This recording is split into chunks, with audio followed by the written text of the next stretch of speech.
The economy's in bad shape, credit is tight, you need a loan, but the bank says no. What do?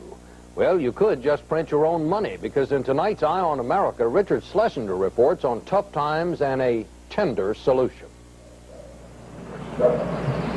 Some of the most beautiful towns in Massachusetts are tucked away in the Berkshire Mountains. In good times, tourist dollars also make these towns some of the most prosperous. But these are not good times. This whole area really took a bad hit. And the recession in general, the first thing people will cut back on is summer home and leisure activities. Dan Tazinski's produce farm almost went under last year in the depths of the recession. He used to depend on local banks to give him a yearly loan to see him through the winter. Getting $5,000 from the bankers was never a problem until last year. They didn't laugh in my face, but they said, you know, thanks but no thanks. We don't need the business that badly. Cash was very hard to come by.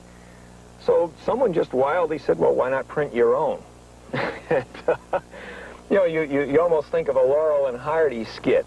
That they're good, you know. It's not legal, Dan. It's not legal, no. It's just not legal. Can't do it. But we found out it was. Dan and his wife Martha printed their own farm notes and asked their customers to become investors. It says, in farms we trust. In farms we trust. Great. This is nothing about banks in here, you know? No. We've replaced George Washington with a head of cabbage there. Anyone could buy a farm note for $9 in the fall. Come spring, the note could buy $10 worth of produce. That's a 10% return. Dan thought that was a pretty good deal, and so did his customers.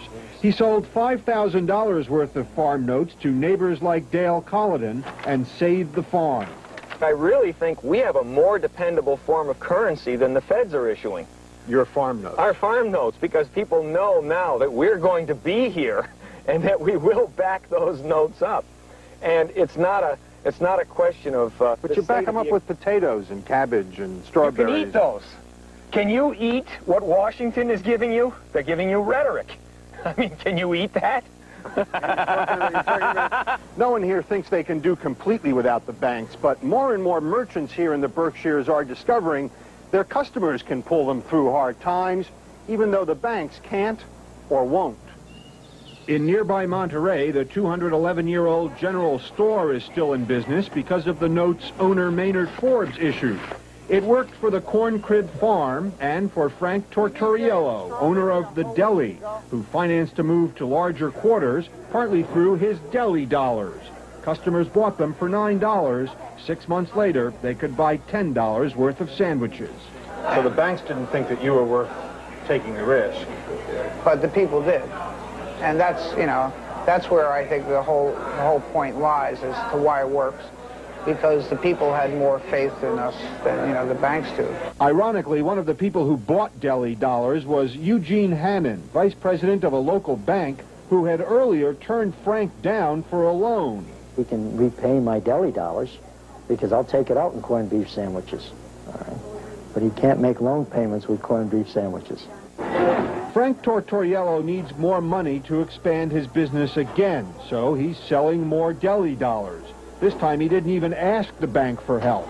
And with any luck at all, Dan Tazinski's farm will get through the winter months this year with the money from another batch of farm notes.